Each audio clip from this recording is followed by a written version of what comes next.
La maîtrise d'œuvre pour le concours, c'est une maîtrise d'œuvre à 2 têtes. C'est le cabinet RBC Architecture à Mâcon et le cabinet ACL. Donc c'est une équipe locale. Et notre marque de fabrique, on va dire, c'est la lumière naturelle, faire rentrer la lumière naturelle, la couleur, le confort des espaces. On travaille pour les autres et c'est l'élément primordial. Nous avons pris le parti volontaire de créer une architecture qui s'affirme, qui vient en rupture avec l'existant. On change de vocabulaire architectural, on est dans un site avec une architecture très classique. On rajoute une architecture contemporaine qui va venir liaisonner les 2 bâtiments existants par des formes courbes qui vont rompre avec un petit peu l'orthogonalité, le classicisme de l'existant, et donc créer un véritable signal et une véritable entrée au site de la Cité des Vins.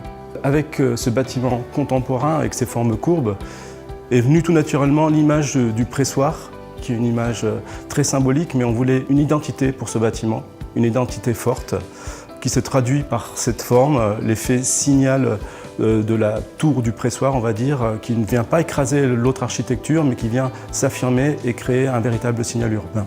Nous avons souhaité mettre en avant également la terre, le travail de la terre, avec une représentation en plan des espaces qui se rapproche de celle de l'ammonite, avec tout un travail de distribution des espaces fluides, mais avec une répartition en étoiles, des espaces clairs, lumineux et qui s'ouvrent sur l'extérieur, le parvis et la ville. Ce bâtiment courbe et emblématique se veut un véritable ambassadeur de la découverte des vins. C'est un phare qui s'ouvre sur la ville, sur la Saône, pour faire découvrir la ville et le vignoble.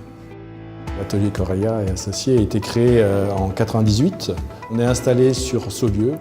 Alors l'approche pour aborder un tel projet, c'était de vérifier ce qu'on avait comme bâtiment existant. Et là, la réalité, c'était d'avoir le Petit Pontigny, un bâtiment de l'ordre cistercien du XIIe siècle, un patrimoine remarquable qui fait sens par rapport à la ville.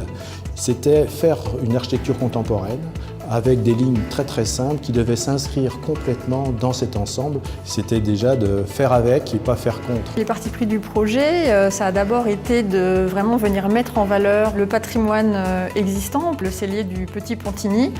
Et puis ensuite, pour des nécessités programmatiques, on a dû ajouter aussi une aile contemporaine. On a choisi de venir s'installer le long afin de libérer un espace central. Finalement, cette aile contemporaine, comme ça, elle permet à la fois de laisser toute la place aux bâtiments existants pour une architecture volontairement très contemporaine, très sobre, très efficace. Mais les deux, finalement, viennent se lier de manière assez harmonieuse, dans des proportions équilibrées. C'est vrai qu'on s'est aussi beaucoup attaché aux matériaux, en choisissant pour la partie contemporaine du bois et puis un béton de terre pour rappeler les strates finalement d'une coupe géologique. On a aussi beaucoup travaillé sur le jardin. Alors, l'originalité du projet, en fait, c'est le fait d'avoir un projet qui soit ouvert sur la ville, qui soit ouvert aussi sur le territoire.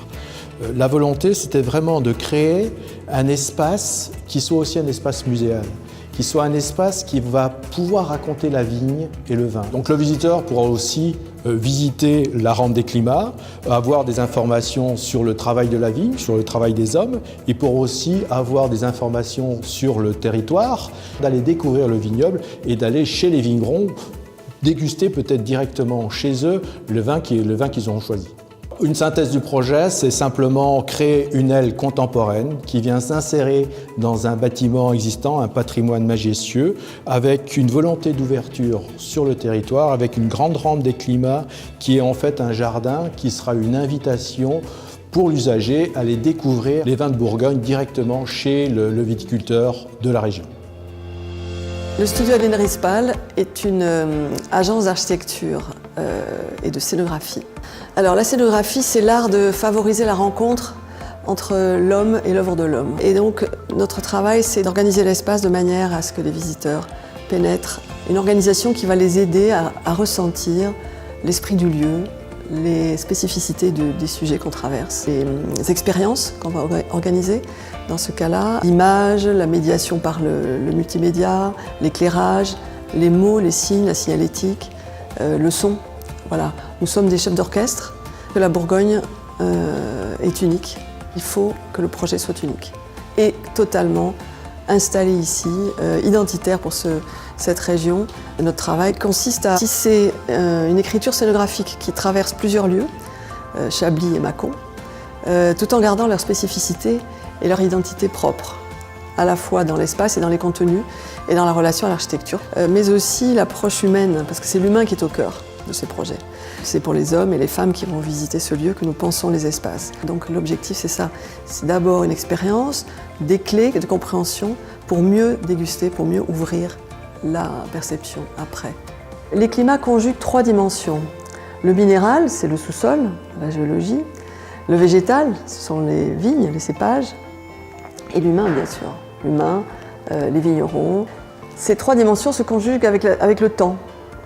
Avec le temps qu'il fait, mais surtout avec le temps qui passe. Et ces temps sont différents pour chaque strate.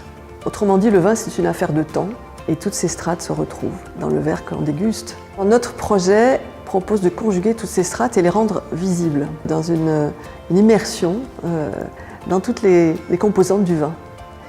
Et cette immersion, elle va être sensible, bien sûr, mais c'est progressivement qu'ils vont comprendre, à décoder, à apprendre à décoder ces différentes facettes du vin. Le point fort du projet, c'était que ce lieu soit une sorte d'étape de passage pour donner des clés pour mieux visiter les vignobles et inciter les gens à aller dans les vignobles.